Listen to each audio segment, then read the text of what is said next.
Plus, they knew well at a time that there were configurations that were established, so people knew how to practice, put themselves in a better spot. Now, here we go. Jack, Game 3, Heat 1.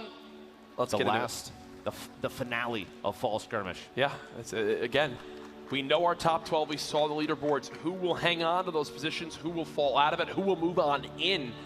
Are the questions we begin to ask in games 3 and 4. Again, in total, in the Heat's 4 games played. Off the break of this one, everyone fanning out all over yet again. As we're waiting to see who gets in these early engagements to secure some early elims. Look at that southeast corner of the minimap on your screen. You see there's a number of teams. Drop it down, 2 teams. That same spot. I have a feeling that we're going to see another re-challenge against Tfue and Cloak at that little set of houses down there in the southeast corner. Looks like that potentially is an acid dropping the gas station. But you do have a really solid spread of players across the entire map. For all 3 materials goes a long way in initial fights. If you can get that very early and make a push against a team, you might already have established an advantage just based on the materials alone. Oh my goodness. Look at this loot. Look at the loot right now. Gold compact SMG, gold AR, wow, a blue pump. This is a slurp, 3 minis, and just based on the shoot, he's at 75 already. Yeah. Will they try to push the agenda now and go for those early elims? Over to Mitch now, up at Viking Village, and he gets clocked by Putrid with that shotgun. Grand Pooh Bear now pinched as well, and just like that, it's 2 quick elims for the Envy duo. Over now to Rue and Kevlar, each with a knocked teammate. Oh, Rue just gets clocked right there. No shields left, and yeah, Kevlar, it's easy from there. He knew how much damage he had done. Quick little revive coming on in and Flush Factory, and you'd assume that they just won that area, so now they can go ahead and farm it up. Yeah, here's the view. No players nearby. Blue and Kevlar can now just go and begin to farm materials and get those mats to a great spot, but they are very far from that first zone. I want to point out that it looks like potentially a misplay from Rue in the middle of that. I don't know if you noticed, but he re-peaked the same side of that metal ramp twice in a row, and Kevlar was literally pre-firing with the gray burst at, at that edge. So as soon as he stepped out, damage happened immediately in the elimination. Re-peaking a different side, always important. Yeah, no, catching your opponent off guard is super, super key. 89 players left as the first zone begins to shrink. In the next 30 seconds, that rocket launcher, it just sounds scary every time it goes off. Flowers gets chunked by that double barrel. Visible 1 HP. Edit down his teammate, taking shots from above. Knocked down, here we go. No! Are you kidding me? 6 health.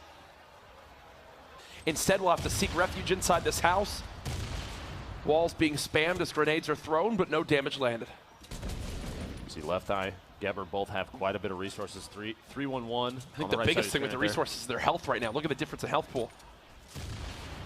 Great grenades, continuing to knock down all this build. Geber with 1 knock, there's the second as well. And Rex and Joshua go down, and man, when you have that much of a health advantage with a double barrel this early on and you're fighting in a house, you should win that. Well, it looks like, wow, 3 teams. Grandpa on the outside just kind of watching and waiting. Anything you could do to chuck an explosive in, something to get any damage or maybe even a knock while these 2 teams are pushing in on each other.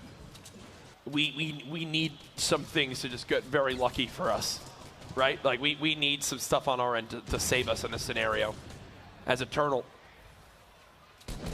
now forced to the low ground. And that's great help for the teammate. They don't pop the redeploy and the glider.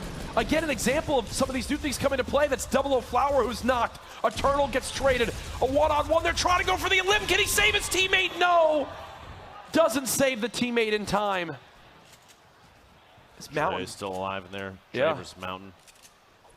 They're built up into a box. Could go for the replacement edit. Case it, a third party comes in. A little bit of tunnel vision there, not realizing he was getting pushed from a different angle. Flower's still up. Dre very low on HP. Well, it was 190 meters, I think that shot was, or something like that. That was a far shot. There's the res, and now they'll heal off of it. We saw Dre save Flower moments ago, but looks like Dre is going to tick out there. Yep. An elimination given away. Flower's still alive, though, against Bravo and Bartnologist, who kind of have him vertically sandwiched. But just chilling up on the mountain, The top right of the screen. Just chilling up there. Go there. Just chilling, dude. I love There's it. no reason to push either. He can sit up top and just slowly tap fire. Yep, and especially with Studios rolled up his teammate. legendary assault rifle. Oh, absolutely. Not much better of a weapon to just tap fire with. Now the grenade coming in, and wow, one well-placed grenade just knocked that entire structure down.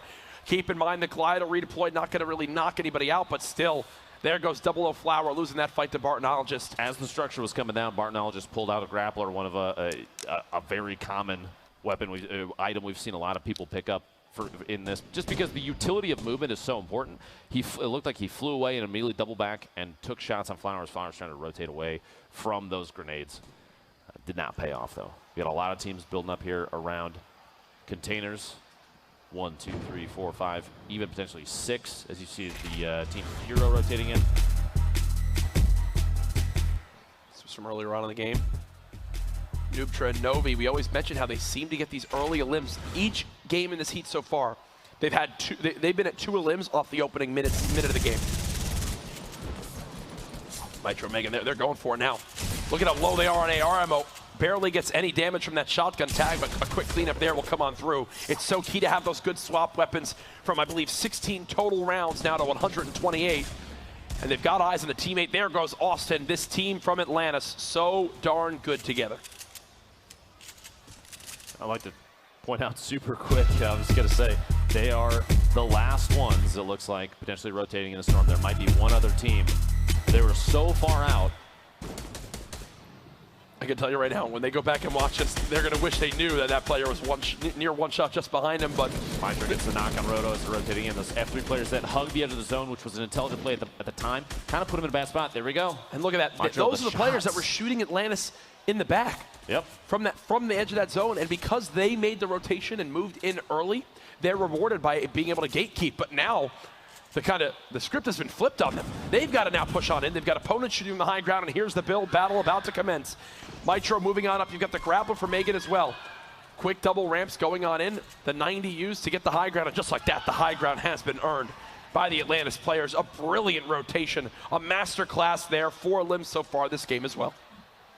Carlos in general just hanging out in the bottom of the structure now. They don't necessarily have to move out. They're on the very edge of the zone, and they can coexist with the Atlantis team pretty easily. The problem at this point is if they were hoping for the opportunity to catch any other team rotating, because they don't have the height advantage on the Atlantis team, they're probably not going to secure those elims. But it looks like Atlantis, clear vision of a majority of the map from up there. Bartonologist and Bravo are potentially the highest team, but this grenade launcher, Tfue and Cloak, we haven't seen too much yet this game. Yeah, this is definitely their quietest game so far. Banking these grenades, this is their whole focus. They're putting everything into going for these elims. They keep spraying it down, keep trying to drop them on down. It seems like Tfue is just one ramp away from having open damage on his opponent, but there's the third party now getting involved. Very low medium ammo count. He's only got 26 shots, quite a bit of that was all of his rockets, too. It was. Folks, he's got some great weapons, though. The silenced epic assault rifle. Another rift to go. Another rift to go. He's had one each game. Every single game. Now might be the chance to use it. We'll see what they got 5 seconds on the rotation here. He's going to just quick edit to try and get to the resource, the ammo and the material hiding behind. There we go. 56 seconds left now. Here we go. Cloak dropping in. Somebody not paying attention, catches them off guard. Tunnel visioning on the players down below, not listening for that glider sound coming on in, and now it looks like Tfue and crew, they want this elimination, and they'll get it and be rewarded with some great upgrades as well. The heavy shotgun, 2 charges on a grappler, great. Now Soren stuck in a box, and he's getting tagged by these stink grenades. Number 35, they're going to use that for 2. Oh, gosh. Shots to the wall just as Norse is trying to wall off. You can see Mowgli taking HP damage, most likely from the same stink grenade. Those can come in big. You don't have to worry about shields at all if you're using those against your opponents. Plus, it gives you a way to kind of see through the wall. If you can see where the damage tags are coming from, you can track an opponent without having to actually have line of sight on them. Here's the eliminations counter again this game. You see 4 earned so far from Super Evan and Godnick. You see 4 earned so far from Atlantis Mitro and Atlantis Megan. So we continue to move on down. A few more teams with 3. So 5 teams in total this game with at least 1 point on the board. Norse gets eliminated. A little bit of a loot share there. Mowgli picking up what he can. He has a chance to, but very low HP. And the knockdown there on the wall immediately had to cancel a heal he was going for. We cut to Tfue and Cloak. Yet again, the top-down view. As many players as possible. I mentioned Tfue's ammo situation earlier, but that handful of eliminations, specifically on Novi and Nubtra, gave him quite a surplus there, sitting over 200. It's like someone trying to land in near their little tower, but Tfue defending as much as he can. Any shot just to spray opponents away, trying to see if he can, if he can get tags on people rotating. Even if you don't get the elimination, you're going to make people play more defensively. There we go. Cloak, a knock in the feed there on Barnell. Oh my Tfue. gosh. He just got hit in the face by a grenade. Glider redeploy saved any previously fall damage might have eliminated him there just based on the height he was at. The glider redeploy, Cloak gets the finish there on Barnell. Oh! 16 and then an 88 tag, but it's not enough. Will still get that elimination.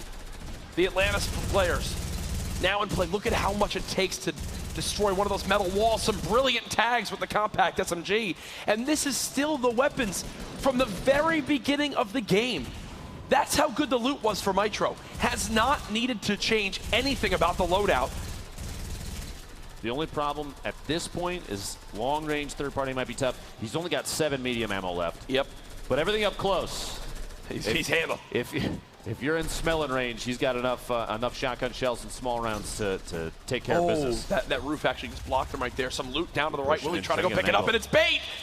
It's bait, folks. He's down to 45 HP. Cloaksy now knocked. This could spell disaster for the duo at the top of our standings so far. 27 health. Gone. Tfue and Cloaksy with their earliest exit yet. Making that much noise between the grappler push and everybody that started firing as soon as Tfue and Cloaksy got in there. Now, but here's the big thing, too. I love that we just swapped the hero. This is the team in second. So this is the team currently trailing Tfue and Cloaksy. Sauce out there, 83 gets the knock on stage 2. Is going for the elimination immediately, just trying to... at that point, an elim this late does 2 things for you. Puts you 1 point closer, or 1 elim closer to a point for eliminations alone. Plus, with only 25, now 23 players remaining, that might, if it's late enough, put you higher in placement, which is even more points. Yeah. Brilliant editing speed there to close that zone on in. They've made it. Push across the top. Frantic movement, and you see, look at all these POVs. I'm going to pretend like I could even give you any bit of information from what's on my screen right now. But now we're going to go back over to Just Chillin'. My goodness, that was a lot, but it showed just how crazy these moments are. He's done. Frantic moments, man. 11, 6.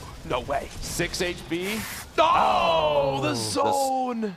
Storm finds another one. You see the V. There it is. Just Chillin' going down the Storm. Another one. Kayun gets a pair down. Amidst all that, multiple players going down the Storm. This rotation, very tough, and it's still not done yet. Look at the distance they still have to travel. 16 players left, 33 seconds. He just gets clocked by a shotgun. That's Mitro and Megan still making plays. You see them all over the elimination feed right now. I mean, they've got to be pushing. They've got to be pushing towards the 7 elim bonus at this point. I think they might be in big bonus territory. Ghost Kayun, he is 6 himself. 6 himself. If Sean has any, they're probably in big bonus as well. We haven't seen any team activate big bonus just yet, but we might be looking at the first team right now. Kayun and Sean trying to position themselves for catching any rotation off guards. No, they don't. They don't. Sean has 0. Kayun. That's huge. With 1 health, gets the 7th elim. That's another point. That's another point right there. You've got to love that. 1 health as well now for Jaganza. 3 left in this game. Trying to play the low ground. A great shot there. Will they have time to pop the medkit? I don't believe so. The grappler not going to happen. With only 1 health in the victory royale there from the high ground for Korea and Nibs. The first time we've seen outside the grand finals. Here's the winning moment again. This double barrel had 1 shot left, and with only 1 health, there it is. A quick little cleanup and the high five there from Nibs.